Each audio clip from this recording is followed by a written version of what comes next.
When a criminal is arrested, one of the first things that happens is the interview at the police station. Questions and answers.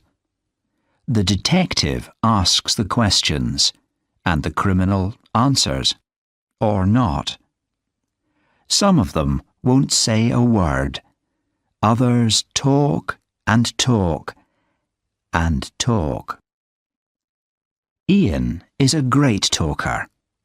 He wants to tell the detective everything, from beginning to end, every single detail. "It was Tony's idea," Ian says, moving about in his seat. "Tony's my brother, 2 years younger than me, but he was always the clever one. It was all his idea. I just went along with it." He's still trying to get comfortable. It's not easy to get comfortable in the interview room.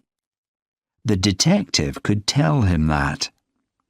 He could tell him about the chair he's sitting in. It's a special interview chair, with its front legs just a little bit shorter than its back legs. Very uncomfortable. "So, Tony says to me one day," he says, "Ian, this is one plan that cannot fail." And he tells me about it. We spend a long time talking about it, and I'm trying to find things wrong with it. But it's good. It's a really good plan. That's why I'm here. It was just too good. Ian looks around again, studying the walls, looking for two-way mirrors, secret listening spy holes. The one thing he hasn't expected is the quietness. It's 11:30 on a weekday night, and the police station is like a ghost town. Ian wants to see lights, action, lots of police uniforms. Yet again in his life, he's disappointed. He goes on with his story. Tony had noticed the slip road. He drove from Fife to Edinburgh most Saturday nights, taking a car full of friends for a night out. On the A90 road south of the Forth Road Bridge, Tony saw the signpost for the slip road. Department of Transport Vehicle Check Area Only. That's what started his idea. The next morning, he went back and drove up the slip road, which took him to a kind of roundabout in the middle of nowhere. He stopped his car and got out. There was grass growing in the middle of the road. He didn't think the place got used much. There was a hut nearby, and another slip road went back down onto the A90 road. He stood there for a while, listening to the noise of traffic below him, and the idea slowly grew in his mind. "You see," Ian went on, "Tony had 2 guards' uniforms at home. He's always had the idea of robbing some place, and always knew those uniforms would be useful. And one of his old friends, a man called Malk, was good at getting false papers, so Tony brought him in. Have you got a cigarette?" The detective points to the no smoking sign, but then raises his eyebrows and says, "OK." He gives Ian a packet of 10 and some matches. "Thanks." Ian lights up a cigarette, breathes noisily. "So you see," he goes on, "it was all Tony's idea. And Malk, well, he'd done this kind of thing before. I was just family. That's why Tony brought me in. I'm not saying I wasn't part of it. I mean, that's why I'm here now. I just want it in the police report that I wasn't the leader, the clever one." "I think I can agree with that," the detective says. "Aren't you going to write all this down?" asks Ian. "We're trained, boy. We remember everything." So Ian nods, goes on with his story. The interview room is small and airless. It smells of all the people who have told their stories in there. A few of the stories were even true. "So, we drive up this slip road a few times. Nobody notices us, asks what we're doing. Tony's happy about that, and the plan is fixed for last Wednesday." "Why a Wednesday?" the detective asks. Ian shakes his head. "Tony's idea," he said. He moves around again in his chair, remembering Wednesday night. Tony and Ian were dressed in the uniforms. Tony had a friend with a big truck. It had been easy to borrow it for the night. The story was they were helping someone move house. They took the truck up to the roundabout, left the car near the bottom of the slip road. Malk was dressed like a truck driver, and he and Ian waited by the truck. Tony went back down to the A90, stood by the Department of Transport sign, and used a torch to stop a lorry on the road. Then he told the lorry driver to drive up the slip road to the vehicle check area. When he got there, the driver would see a man in uniform, Ian, interviewing a truck driver, Malk. That way, the real driver wouldn't think anything strange was going on. It was just normal Department of Transport interviews. "It worked," Ian says. "That's what's so amazing. The driver brought his lorry up to the roundabout, stopped it, and got out. Tony comes driving up, gets out of his car, says he wants to check the cargo." The detective has a question. Suppose the cargo had been bananas or fish or something. We send that lorry on and stop another one until we get something we can sell. But we were lucky first time. Washing machines, 24 of them, £300 each.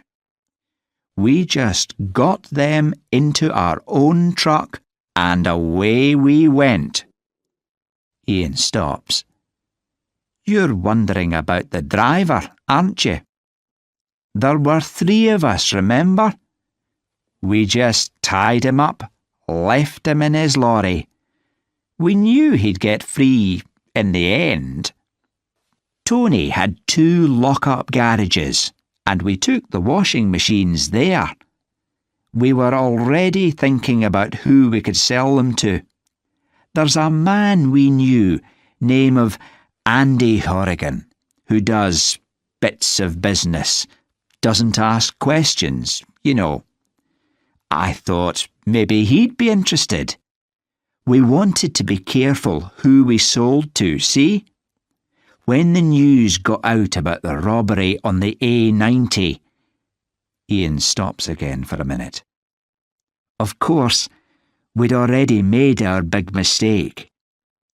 One mistake. Ian asks for another cigarette. His hand is shaking as he lights it. He can't get it out of his head.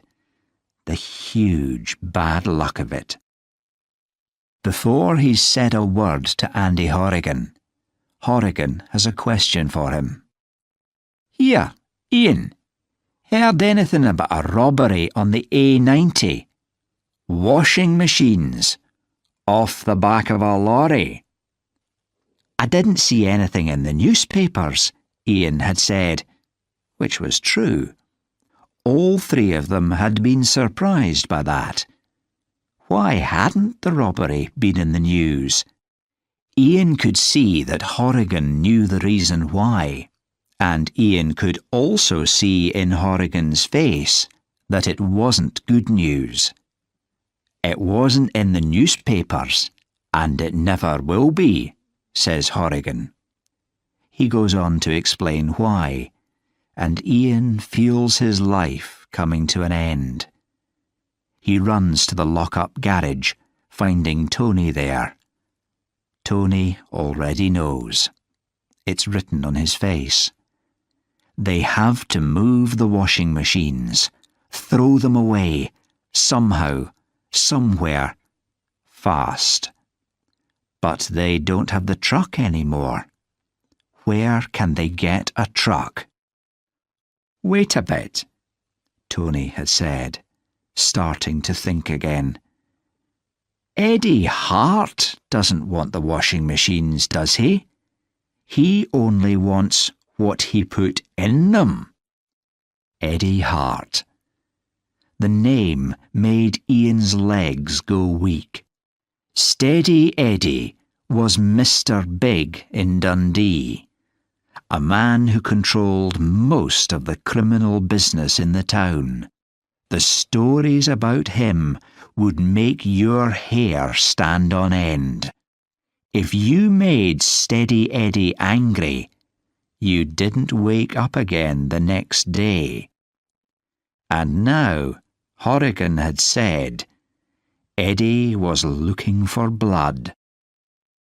He was in the drugs business and needed to move drugs around a lot. What he did was this. He hid the drugs in fridges, washing machines, dryers, freezers, and his lorries went up and down the country. All they needed was a few false papers. It just so happened that Tony had stopped one of Eddie's drivers, and now Eddie wanted blood. But Tony was right. Find the drugs, get them back to Eddie, and maybe Eddie wouldn't kill them. So they started pulling the packing out of the washing machines, taking the backs off, searching for hidden packets. They went through every machine in both garages, checked them once, twice, 3 times, and found nothing. "Wait a bit," said Tony. He started counting the machines. There was one missing. The brothers looked at each other, then ran to Tony's car. At Malk's mother's house, Malk had just fitted her new washing machine. Malk's mother was as pleased as anything. She had a crowd of neighbours in her kitchen. "My boy's so good to me," she was telling them. "He saved his money and bought me this as a surprise."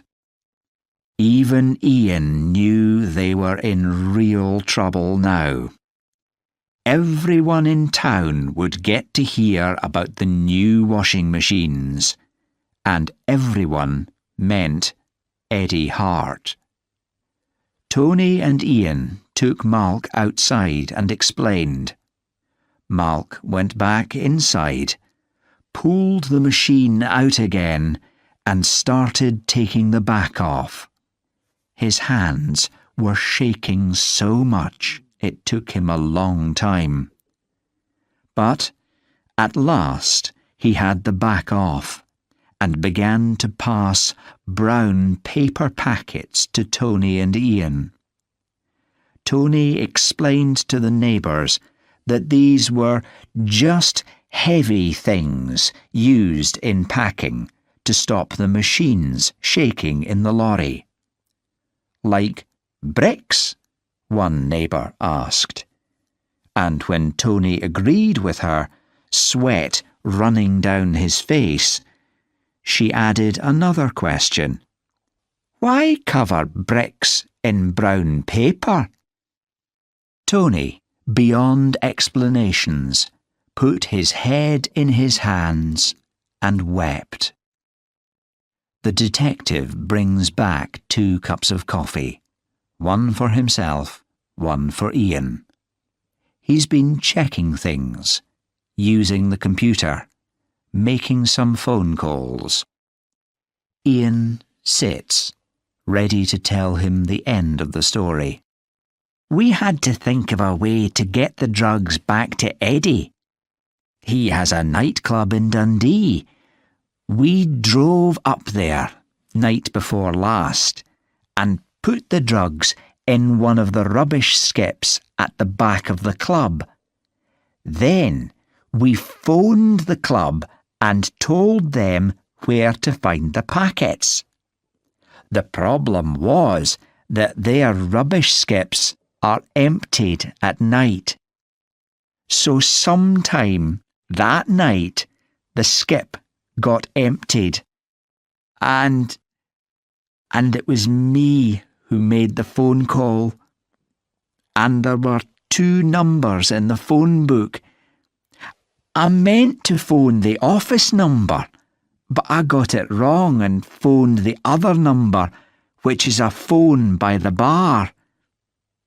Anyway, someone answered. I said my piece and put the phone down. Maybe it was a customer. Maybe they went outside and got the drugs for themselves before the skip was emptied. Maybe they thought I was crazy or something.